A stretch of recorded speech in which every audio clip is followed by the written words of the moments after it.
सर्वत्र गोविन्दनाम संकीर्तनं गोविन्द गोविन्द। श्रीहरये नमः। नारायणीयं 19వ दशकम्।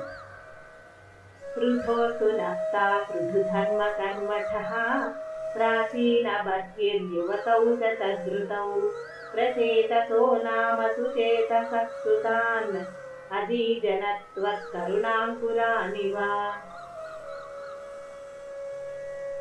पितुः शुश्रूषा निरतस्य शासनात् भवत्तपस्याभिरतादशापि ते पयोनिधिं पश्चिममेत्य सत्तटे सरोवरं सन्धदृशुर्मनोहरम्।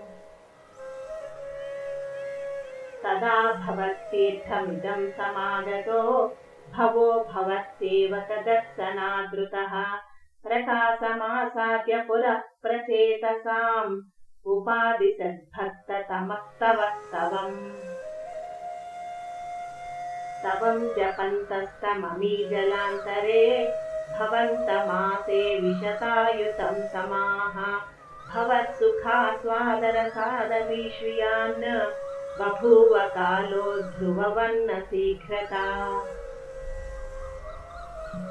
तपोभिरेषामतिमात्रवर्धिभिः सयज्ञहिंसा निरतोऽपि पावितः पितापि तेषां गृहयातनारद प्रदर्शितात्मा भवदात्मतां ययौ।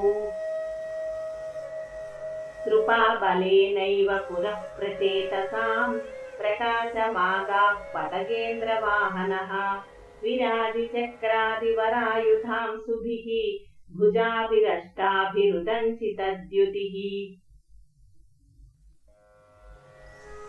प्रचेतसां तावदयाचतामपि त्वमेव कारुण्यभराध्वरानदाः भवद्विचिन्तापि शिवाय देहिनां भवत्वसौ रुद्रनुतिश्च कामदा।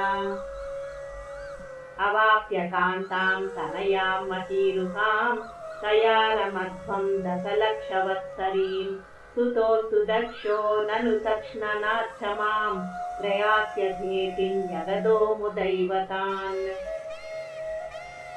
ततश्च ते भूतलरोधिनस्तरून् वृथा दहन्तो द्रुहिणेन वारिताः द्रुमैश्च दत्तां तनयामवाप्यतां स्वदुःखकालं सुखिनोभिरेमिरे।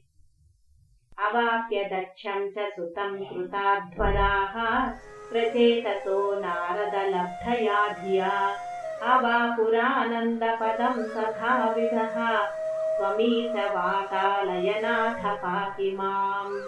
सर्वत्र गोविन्दनाम संकीर्तनं गोविन्द गोविन्द। श्रीहरये नमः।